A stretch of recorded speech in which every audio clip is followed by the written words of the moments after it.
In this video we're giving you my first impressions of this, the new Mizuno Wave Inspire 18.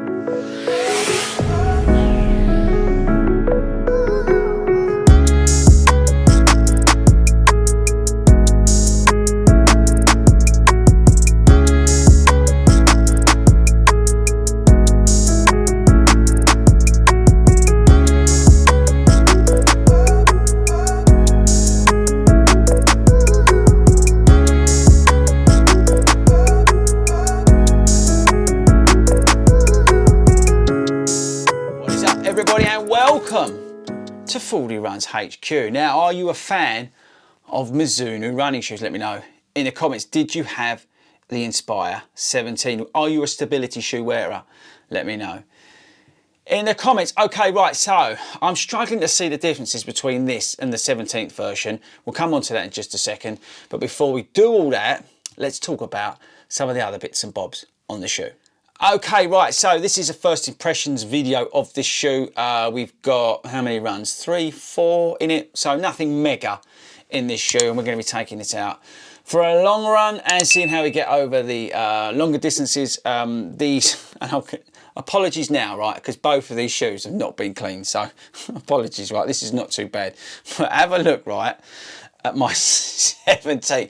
Let me know in the comments, have you seen a dirtier shoe? I really apologise if anybody is upset by dirty shoes, but this is what I put the 17 through in the end. And I was a big fan of the 17. If you've seen any of the videos, this is my go-to stability shoe of last year, and still very much been in use over the winter months, as you can see. And what's incredible about this shoe is the grip. Look at the outsole, it's still got loads of miles on it.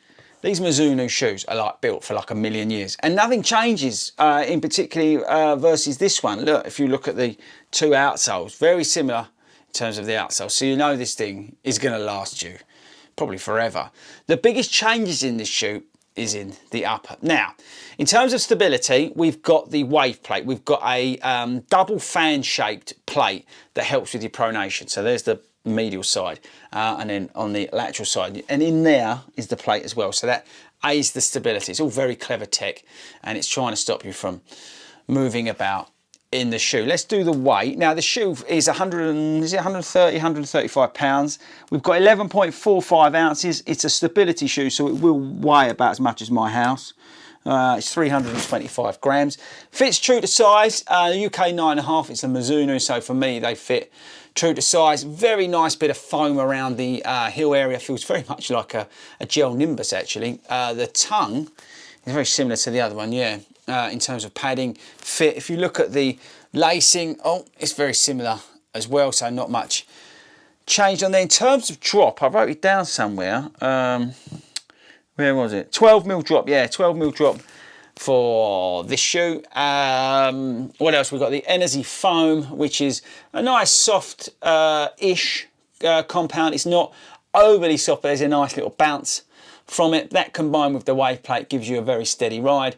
This is not going to set your pulses racing, people. This is not a shoe that you're going to want to go out racing. This is a shoe that's going to soak up miles and just grind out those sort of weekly boring runs that we all have to do. So the biggest changes is in the upper. They've given you like a, see that, not a one piece, but a more, what's the better way to describe it? A more smoother and, I don't know, breathable upper, probably. Yeah, I would say probably a little bit more of a breathable upper on the shoe. It just feels smoother. That's the word I'm looking for, smoother. You've got some overlays down the medial side as well, very similar to this, and you've got a little bit of structure on the lateral side, but definitely noticeably less than versus version 17. But yeah, it just feels smoother and a little bit more, I don't know, a better quality. There's nothing wrong with the quality there, but it just feels an overall better package in terms of the upper. So that's what I was trying to say. So the improvements are welcome for the shoe. It just feels exactly the same as 17. Now 17 you can get for about £80 at the moment. So if you're looking for the structure, I probably would just go and get the 17. There's nothing here that warrants at the moment £130. When this thing sells out, then it's probably worth getting this. This is a very good stability shoe, but it's not the be all and end all. You don't need to rush out and buy this if you can get the 17. Yeah, that's probably the way I want to say it. The stuff that they've done to the upper is an improvement, it's welcomed, but the technology still exists on what we had in the existing shoe in the 17. So if you're after a stability shoe, the Wave Inspire for me still remains my sort of go-to shoe when I'm doing easy, lazy, longer miles, or if I'm, you know, a bit beaten up and a bit sorry for myself on a recovery run day and I need a bit of stability to help me out. I do find if I'm doing a lot of miles and my sort of pronation muscles start aching and start pulling on my shins a little bit, I know that my body's telling me I need to be in a stability shoe for a couple of days, then I'll stick the Mizuno Wave Inspire on, whichever model it is. And that's, I think, yeah, that's probably the way to leave the first impressions. I'm going to come back and do a performance review. Probably it'll be on the long run later on down the line. We'll do a little bit of a long run review of the shoe, because I think that's where it kind of comes into its own on those lazy days, on those days when you're a bit beaten up, a bit tired.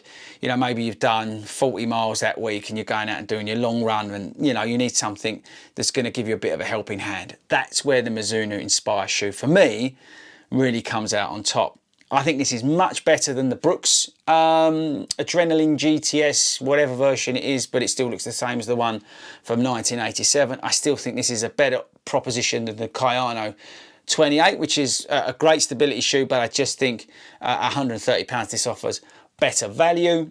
I think this is probably better for me than the Hoka Arahi 6 because it's more of a traditional feeling stability shoe.